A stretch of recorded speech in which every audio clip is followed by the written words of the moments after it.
Assalamualaikum warahmatullahi wabarakatuh. Innal hamdalillah nahmaduhu wa nasta'inuhu wa nastaghfiruh wa na'udzu billahi min shururi anfusina wa min sayyiati a'malina. Man yahdihillahu fala mudilla lahu wa man yudlil fala hadiyalah. Wa asyhadu an la ilaha illallah wahdahu la syarika lah. Wa asyhadu anna Muhammadan abduhu wa rasuluh. Qala Allah Ta'ala, ya ayyuhalladzina amanu taqullaha haqqa tuqatih wa la tamutunna illa wa antum muslimun.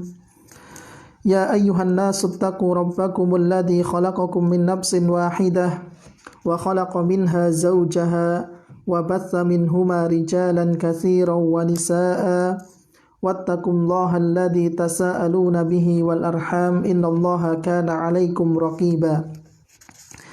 Ya ayyuhalladzina amanu taqullaha wa qulu qawlan sadida yuslih lakum a'malakum wa yaghfir lakum dhunubakum wa may yuti'illaha wa rasulahu faqad faza fawzan 'azima amma ba'du.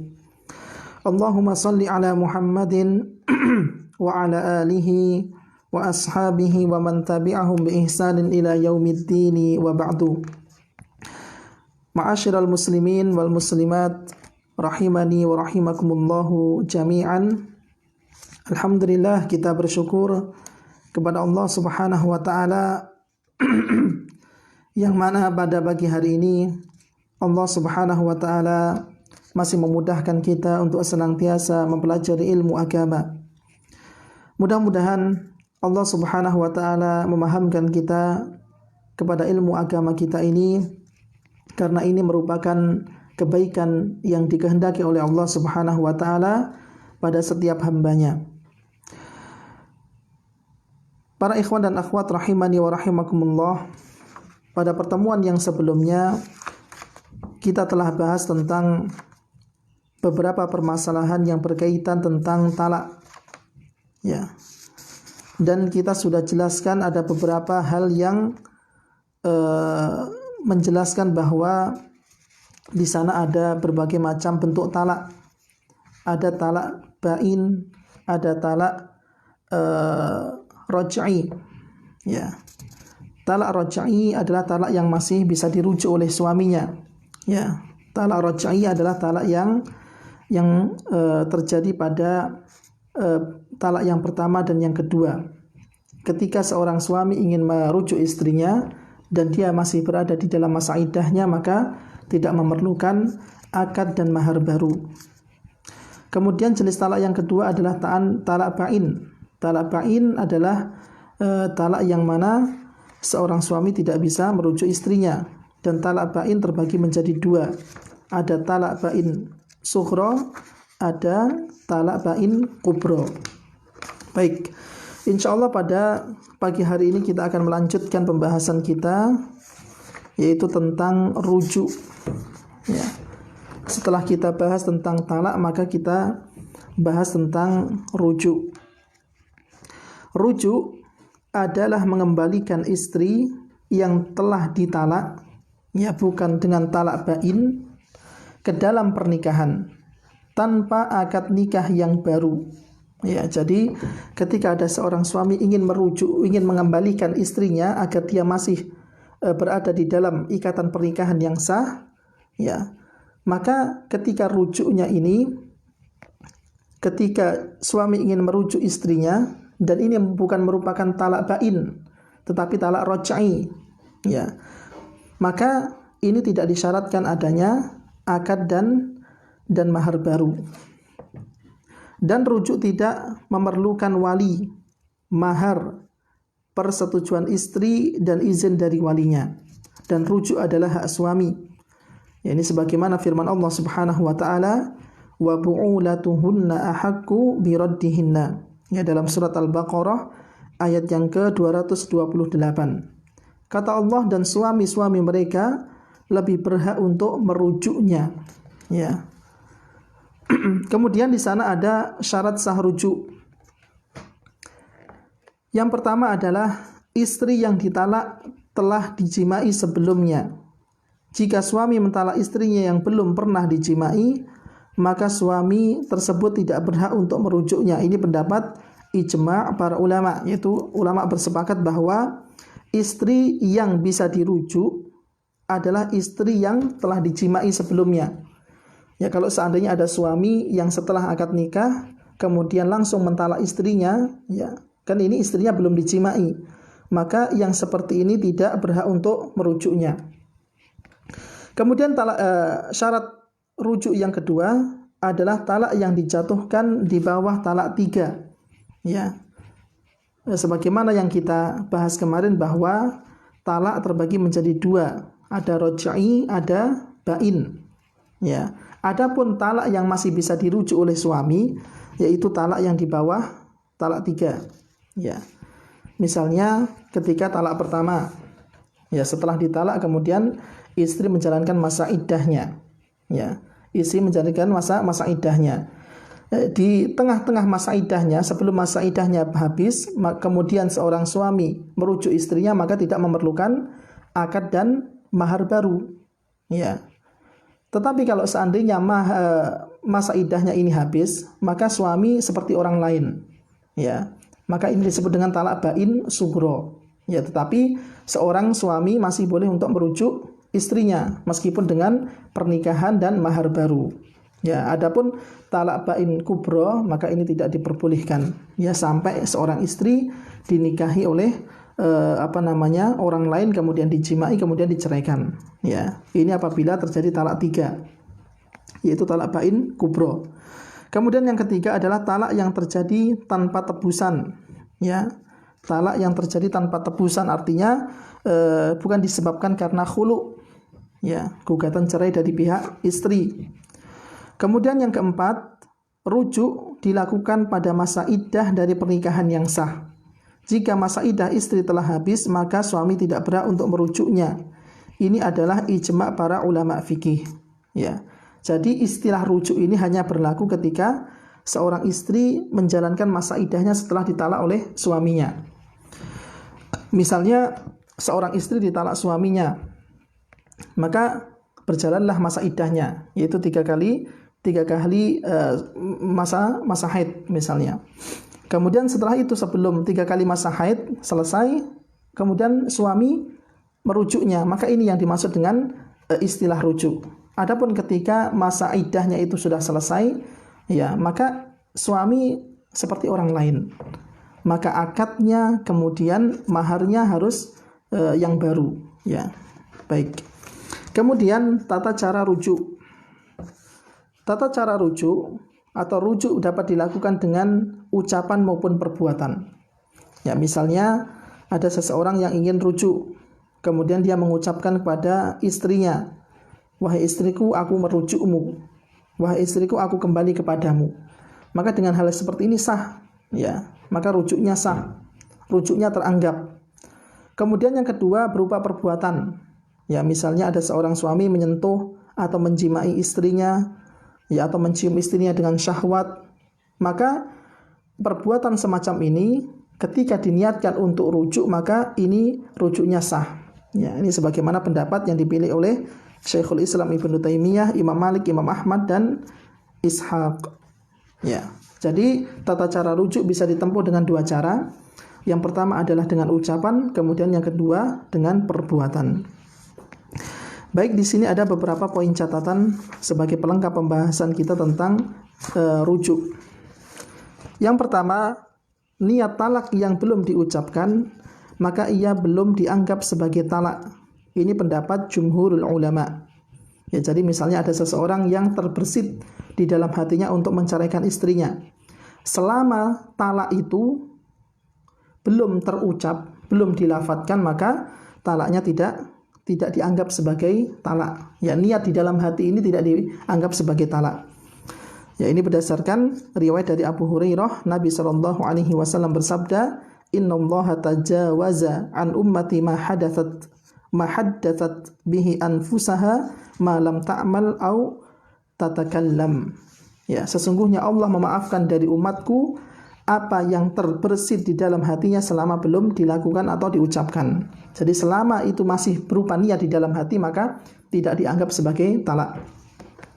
Kemudian yang kedua, apabila suami ragu apakah ia telah mentalak istrinya atau belum, maka pada dasarnya pernikahannya tetap sah sampai ia yakin bahwa pernikahan tersebut terputus dengan talak. Ya, misalnya ada seorang suami yang marah-marah ya pada suatu hari karena dirinya sudah dikuasai oleh emosi. Kemudian dia lupa apakah dia tadi sudah mentalak istrinya apa belum. Maka dalam hal seperti ini maka dikembalikan yang yakin. Ya, sebagaimana 5 kaidah besar dalam ilmu fikih, diantaranya adalah al-yaqinu la yazulu bisyak. Sesuatu yang yakin tidak bisa digeser atau dihilangkan dengan keraguan-raguan. Ya. Maka yang yakin itu adalah ketika dia melakukan akad nikah dengan istrinya. Adapun talak ini kan masih diragukan, apakah iya apakah tidak. Maka yang ragu-ragu seperti ini tidak bisa menggeserkan yang yakin. Ya, wallahu taala a'lam. Kemudian yang selanjutnya, istri yang belum pernah dijimai oleh suaminya, maka suaminya dapat mentalaknya kapan saja, baik dalam keadaan suci maupun haid. Misalnya setelah dia menikah dengan seorang wanita, kemudian wanita ini belum sempat dijimai. Ya. Misalnya ada seorang laki-laki yang nikah dengan seorang wanita, dan ketika pernikahan wanita tersebut haid misalnya. Ya, kita katakan bahwa di antara talak bid'ai atau talak bid'ah itu adalah ketika seorang suami menjatuhkan talak kepada istrinya ketika masa haid atau nifas. Tetapi kalau seandainya istri itu belum digauli, belum dijimai, ya, kemudian setelah itu ditalak, maka mau dia dalam kondisi haid, mau dia dalam kondisi apapun, maka ini bisa seorang suami bisa menjatuhkan talak kepada istrinya dan talaknya sah. Ini pendapat Syekh Abu Malik Kamal hafidhahullahu taala. Kemudian yang selanjutnya, istri yang tidak haid, baik karena belum mengalami haid, ya, karena mungkin dia masih belum baligh, ya. Kita sampaikan bahwa seorang laki-laki boleh menikahi seorang wanita yang belum baligh misalnya,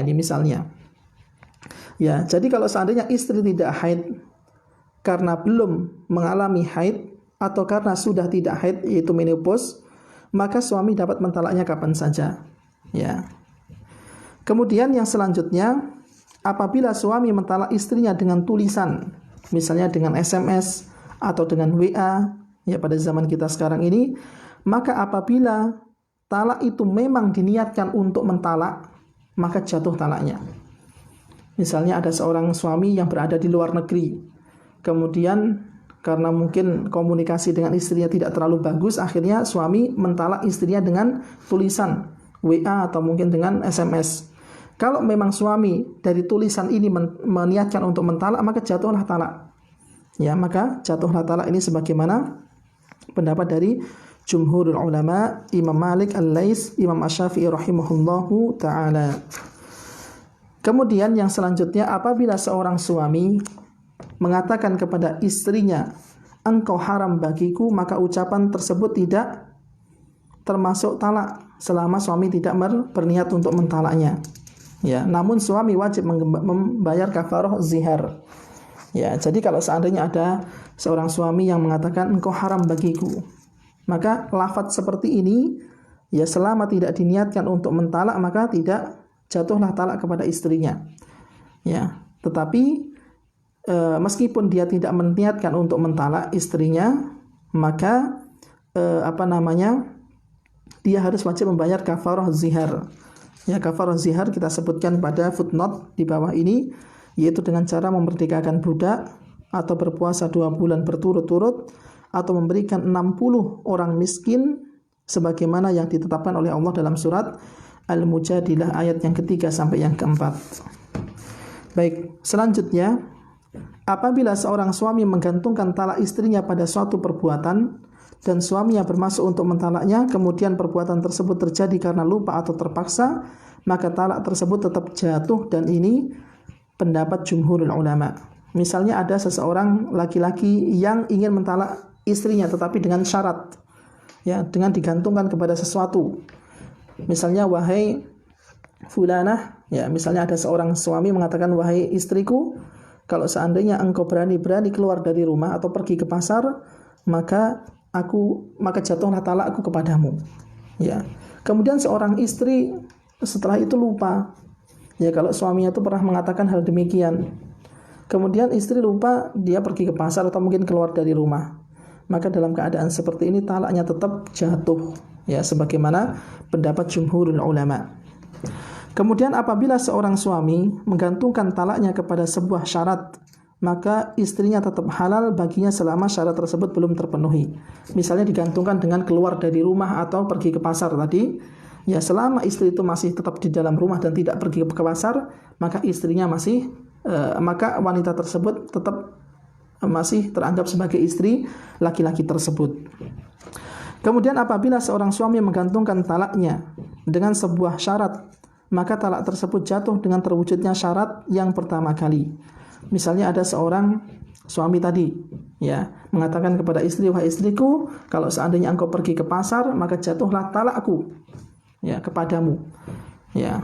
Kemudian setelah itu istri ke pasar, nekat pergi ke pasar, maka jatuhlah talak yang diucapkan oleh istrinya tadi yang disyaratkan dengan perbuatan pada waktu itu saja. Ya, misalnya kalau seandainya untuk yang besok harinya atau mungkin besok lusanya itu sudah tidak teranggap. Ya, jatuhnya ada pada hari itu saja. Ya, wallahu taala a'lam. Kemudian seorang wanita yang sedang menjalani masa iddah karena talak raj'i tidak boleh dijatuhi talak lagi hingga ia menyelesaikan iddahnya.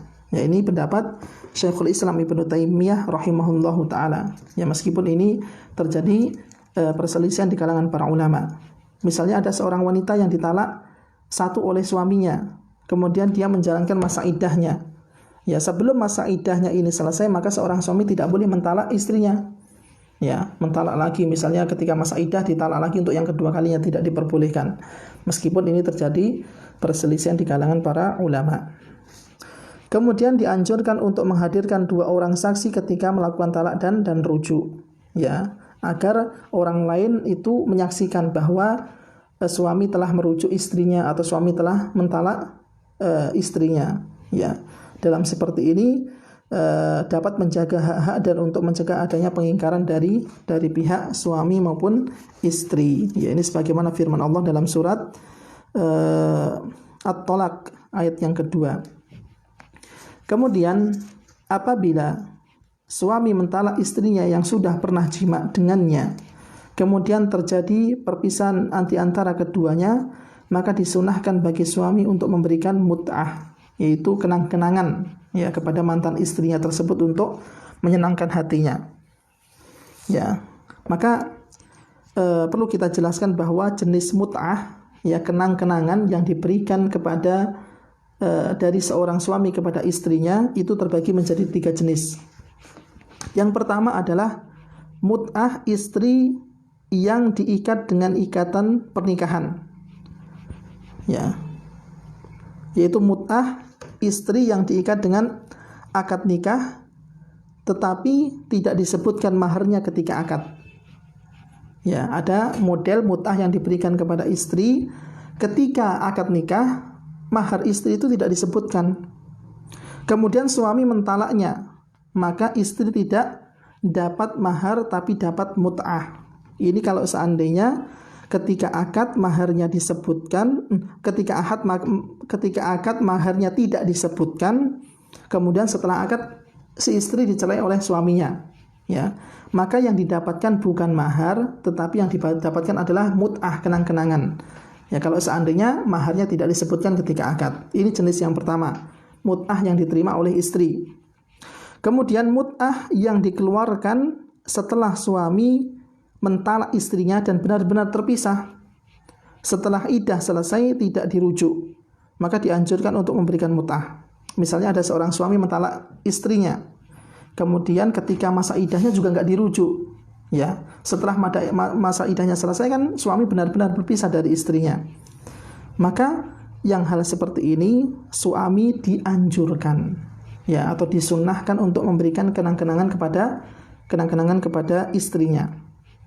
Kemudian yang ketiga, ketika akad disebutkan maharnya, ya, ketika akad nikah mahar untuk istri disebutkan, setelah akad suami langsung mentalak istrinya, maka istri mendapatkan setengah dari mahar, tidak perlu memberikan mut'ah. Jadi kalau ketika akad maharnya disebutkan, ya, kemudian setelah itu ditalak istrinya oleh suaminya, maka yang diterima oleh istri setengah dari mahar yang disebutkan dan tidak perlu memberikan mut'ah. Ya. Adapun ketika tidak disebutkan ketika akad nikah, maka diberikan kepada istri bukan berupa mahar tetapi mut'ah saja. Ya, wallahu taala a'lam. Kemudian yang sebelum terakhir, poin catatan sebelum terakhir, suami yang telah mentalak istrinya, baik dengan talak raj'i maupun talak ba'in, lalu istrinya menikah dengan laki-laki lain, kemudian suami keduanya meninggal dunia dan mentalaknya, lalu istri tersebut menikah lagi dengan mantan suami yang pertama, maka suami pertama tersebut mendapatkan 3 talak baru. Ini yang dikenal dengan al-hadm. Misalnya ada seorang suami yang telah mentalak istrinya, baik dengan talak raj'i yang bisa dirujuk maupun dengan talak ba'in. Ya. Kemudian istri menikah lagi dengan laki-laki lain. Ya, misalnya seorang wanita yang ditalak 3 oleh suaminya. Ya, maka suami yang pertama ini kan tidak boleh rujuk kepada istrinya selama istrinya itu belum dinikahi oleh orang lain dan belum dijimai. Tetapi misalnya seorang istri telah dinikahi oleh orang lain, kemudian telah dijimai, kemudian dia ditinggal mati oleh suaminya atau diceraikan oleh suaminya, maka ketika dia balik lagi ke suami yang pertamanya, apakah talak yang dulu pernah diucapkan kepadanya itu terhitung apa tidak? Gitu loh. Setelah terjadi pernikahan lagi untuk yang kedua kalinya. Maka dalam hal seperti ini, ya, wallahu taala alam, suami mendapatkan hak talak yang baru. Ya, artinya talak-talak yang dulu sudah tidak terhitung. Ya, ketika dia kembali kepada seorang istri, kembali kepada suami pertamanya. Kemudian yang terakhir adalah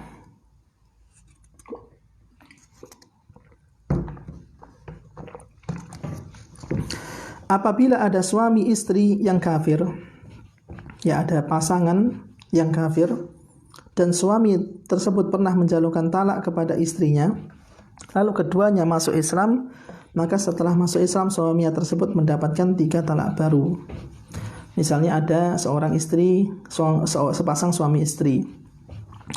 Ya, kemudian setelah itu ketika dia masih kafir, suaminya itu pernah mentalak 3 istrinya atau mentalak 2 istrinya. Kemudian setelah itu mereka berdua bebarengan masuk ke dalam agama Islam. Apakah 2 talak yang dulu pernah dijatuhkan kepada istrinya ketika masih kafir itu teranggap apa tidak? Masih dihitung apa tidak? Maka jawabannya tidak. Ya, ini sebagaimana pendapat dari Abdullah bin Umar, Ibnu Abbas dan yang lainnya, sebagaimana sabda Nabi, annal islama yahdimu ma kana qablahu. Sesungguhnya Islam menghancurkan apa yang sebelumnya. Ya, wallahu taala alam. Ini pembahasan tentang rujuk. Kemudian kita masuk pada bab yang selanjutnya, yaitu tentang khulu. Khulu adalah perceraian antara suami dan istri dengan tebusan yang diberikan oleh istri kepada suaminya. Ya. Jadi pada pertemuan yang sebelumnya kita telah bahas bahwa ketika seorang suami melihat pembangkangan, penyimpangan pada diri seorang istrinya, maka seorang suami memiliki hak talak. Ya, memiliki hak talak. Ini kalau seandainya penyimpangan atau pembangkangan itu terjadi pada pihak istri. Adapun ketika penyimpangan atau pembangkangan tersebut, penyelewengan tersebut terjadi pada pihak suami, maka seorang istri bisa mengajukan gugatan cerai, ya, dengan syarat adanya tebusan yang diberikan oleh istri kepada suaminya. Ya, jadi sederhananya khulu adalah gugatan cerai dari pihak istri karena seorang istri melihat penyimpangan, penyelewengan pada diri suaminya. Ya, ini sebagaimana firman Allah, fa in khiftum alla yuqima hududallahi fala junaha 'alaihima fi maftadat bih. Jika kalian khawatir bahwa keduanya yaitu suami istri tidak dapat menjalankan hukum-hukum Allah, maka tidak ada dosa atas keduanya tentang bayaran yang diberikan oleh istri untuk menebus dirinya. Ya, ini ayat yang membolehkan atau mensyariatkan adanya khulu. Kemudian hukum khulu terbagi menjadi 3. Ya, hukum khulu terbagi menjadi 3. Yang pertama adalah mubah, yaitu diperbolehkan. Jika seorang istri tidak menyukai untuk tetap bersama dengan suaminya, baik karena buruknya akhlak atau perilaku suaminya, atau karena buruknya wajah fisik suaminya, sehingga ia khawatir tidak dapat menjalankan hak-hak suaminya yang telah ditetapkan Allah kepadanya, maka dalam kondisi semacam ini istri boleh, ya, boleh, tidak harus, ya, boleh mengajukan khulu kepada suaminya. Ya, jadi misalnya ada seorang istri yang dulu ketika menikah belum sempat nador, belum sempat melihat calon suaminya. Setelah menikah ternyata suaminya ini buruk akhlaknya, ya, mungkin suka memukul, ya, suka merendahkan, atau mungkin dari segi fisiknya, ya, dari segi fisik yang mungkin kurang berkenan di hati seorang istri. Ya, maka dalam hal seperti ini kalau seandainya dikhawatirkan ketika seorang istri tetap bersama laki-laki tersebut tidak dapat menjalankan hak-hak suaminya, ya, maka dalam kondisi seperti ini seorang istri diperbolehkan untuk mengajukan khulu kepada suaminya.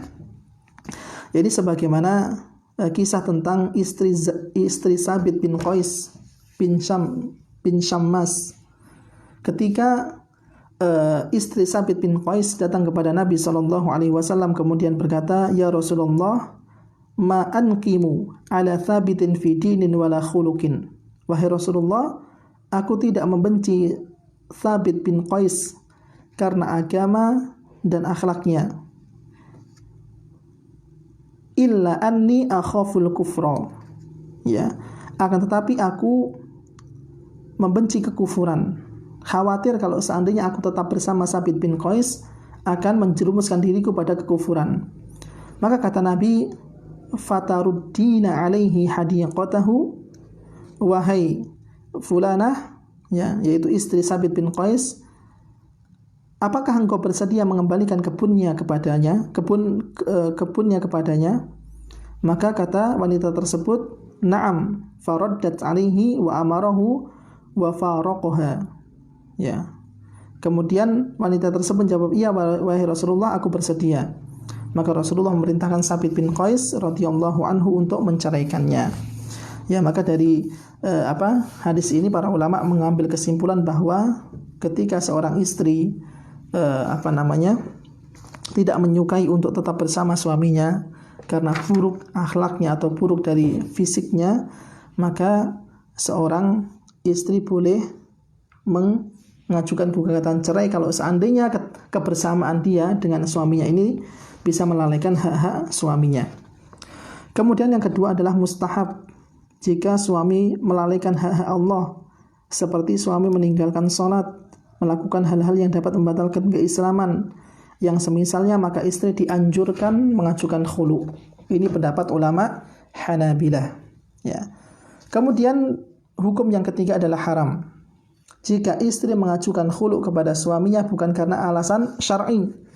Ya, sebagaimana kita sebutkan bahwa ada beberapa bentuk alasan syar'i. Bukan karena buruk akhlaknya, bukan karena buruk fisiknya sehingga dia khawatir tidak dapat menjalankan hak suaminya yang telah Allah tetapkan. Ya. Maka dalam keadaan seperti ini ketika seorang istri mengajukan khulu tanpa ada alasan syar'i, maka khulu yang seperti ini hukumnya haram. Ya, sebagaimana sabda Nabi sallallahu alaihi wasallam, ayyuma imra'atin sa'alat zawjaha talaqan min ghairi ba'sin fa haramun 'alaiha raihatul jannah. Wanita mana saja yang meminta cerai kepada suaminya tanpa alasan yang dibenarkan oleh syariat, maka haram baginya mencium aroma surga. Ya, jadi jangan bermudah-mudah seorang wanita untuk mengajukan khulu kepada suaminya. Ya, ingatlah apa yang pernah disabdakan Nabi sallallahu alaihi wasallam ini. ya wanita yang mengajukan cerai kepada suaminya tanpa ada alasan syar'i, maka dia terancam tidak bisa mencium bau surga. Ya. Kemudian ada beberapa rukun dari khulu. Yang pertama adanya mukhali. Mukhali adalah orang yang melepas ikatan pernikahan dan mukhali ialah seorang yang memiliki hak talak, yaitu suaminya. Ya, jadi kalau seandainya ada seorang wanita yang mengajukan khulu, gugatan cerai, maka yang pertama harus ada suami.